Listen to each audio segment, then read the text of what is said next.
இன்னும் நீங்கள் நம்ம சேனலை சப்ஸ்கிரைப் பண்ணலன்னா உடனே அரப் ஸ்பைஸ் தமிழ் சேனலுக்கு சப்ஸ்கிரைப் பண்ணிக்கோங்க. கூடவே இருக்க பெல் ஐக்கானையும் கிளிக் பண்ணிக்கோங்க. அப்போ தான் நாங்கள் போடுற வீடியோஸோட notification. Hello friends, welcome back to Arab Spice Tamil channel. இன்றைக்கி நம்ம சேனலில் எல்லாருக்குமே ரொம்ப பிடிச்ச உடைச்சி ஊற்றின முட்டை குருமா எப்படி செய்யலான்றதை பார்க்கலாம். இன்றைக்கி நான் இடியப்பத்தோடது செஞ்சுருக்கேன். ஃபர்ஸ்ட் டைம் இந்த வீடியோ பார்க்குறவங்க, இது வரைக்கும் சப்ஸ்கிரைப் பண்ணாதவங்க உடனே சப்ஸ்கிரைப் பண்ணிவிட்டு பக்கத்தில் இருக்க பெல் ஐக்கானை கிளிக் பண்ணுங்கள். வாங்க இப்போ எப்படி செய்யலான்றதை பார்க்கலாம். ஒரு பாத்திரத்தில் 4 டேபிள் ஸ்பூன் அளவுக்கு ஆயில் சேர்த்துக்கோங்க. ஆயில் சூடானதுக்கு அப்புறமா ஒரு 5-6 சின்ன வெங்காயத்தை மிக்சியில் போட்டு நல்லா அரைச்சி இதோட சேர்த்துக்கோங்க. அப்போ குருமா நல்ல திக்னஸாகவும் டேஸ்ட்டு ரொம்ப நல்லாயிருக்கும். இது நல்லா வதங்கணுங்க. இப்போ வதங்கினதுக்கப்புறமா ஒரு 20 சின்ன வெங்காயம் நான் நல்லா பொடியாக கட் பண்ணி வச்சுருக்கேன். அதை இதோட சேர்த்துக்கிட்டேன். அதையும் சேர்த்து நல்லா வதக்கி விட்டுறலாம். இப்போது வெங்காயம் நல்லா டிரான்ஸ்பரண்ட் ஆகிடுச்சு பாருங்கள். இந்த ஸ்டேஜில் ஒரு 3 தக்காளியை நம்ம கட் பண்ணி இதோட சேர்த்துக்கலாம். சேர்த்துட்டு உங்கள் காரத்துக்கு ஏற்ற மாதிரி க்ரீன் சில்லி ஆட் பண்ணிக்கோங்க. நான் ஒரு 4 பச்சை மிளகா சேர்த்துருக்கேன்.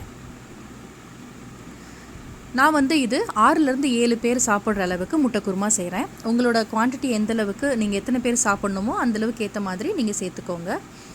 இப்போ தக்காளி நல்லா குழையிற அளவுக்கு நம்ம வதக்க போகிறோம். இப்போ தேவையான அளவு உப்பு சேர்த்திங்கன்னா தக்காளி ஈஸியாக நல்லா வதங்கி நல்லா சாஃப்ட் ஆகிடும். இப்போ அடுப்பை சிம்மில் வச்சு நல்லா வதக்கி விட்டுருங்க.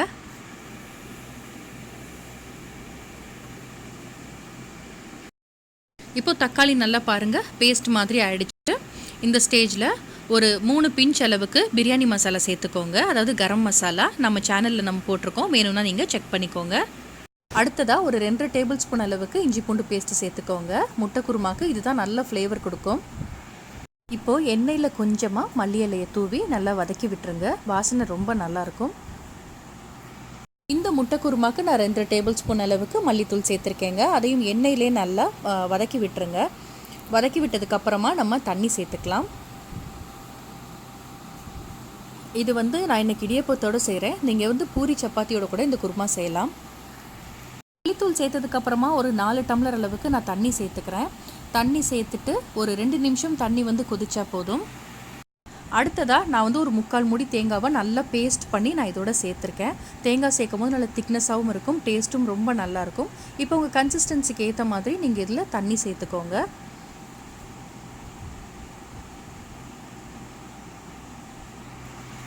இப்போ கன்சிஸ்டன்சி பார்த்துட்டு இதை மூடி போட்டு சிம்மில் வச்சு ஒரு 15 மினிட்ஸ் நல்லா கொதிக்கட்டும். இப்போ பார்த்தீங்கன்னா எண்ணெயெல்லாம் பிரிஞ்சு நல்லா குழம்பு நல்லா கொதிச்சிட்ருக்கு. இப்போ நம்ம முட்டையை உடச்சி இதோட சேர்த்துடலாம்.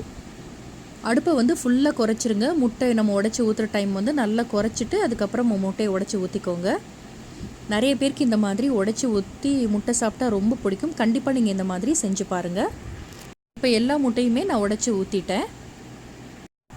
முட்டையை உடச்சி ஊற்றி சிம்மில் போட்டு ஒரு 10 நிமிஷம் மூடிட்டிங்கன்னா உடச்சி ஊற்றின முட்டை ரெடி ஆகிடுங்க, வெந்துடும். அதுக்கப்புறம் கொஞ்சம் மல்லியில் தூவிடுங்க. இப்போ நான் பாயில் பண்ண எக் ஒரு 3 சேர்த்துருக்கேன் குழந்தைங்களுக்காக. நீங்களும் கண்டிப்பாக இந்த மாதிரி ட்ரை பண்ணுங்கள். பாயில்ட் எக் சேர்த்து ஒரு 5 நிமிஷம் கொதிச்சதுக்கப்புறம் கேஸ் ஆஃப் பண்ணிடலாம். நான் இன்றைக்கி இந்த டேஸ்டியான முட்டை குருமா இடியப்பத்தோடு செஞ்சுருக்கேன். நீங்களும் கண்டிப்பாக இந்த மாதிரி ட்ரை பண்ணிவிட்டு உங்களோட கமெண்ட்டை கண்டிப்பாக எனக்கு மறக்காமல் சொல்லுங்கள். இந்த மாதிரி இன்ட்ரெஸ்டிங்கான வீடியோஸ் வேணும்னா நம்ம சேனலை சப்ஸ்கிரைப் பண்ணிவிட்டு பக்கத்தில் இருக்க பெல் ஐக்கானை கிளிக் பண்ணிக்கோங்க. இவ்வளோ நேரம் பொறுமையாக பார்த்ததுக்கு ரொம்ப நன்றி.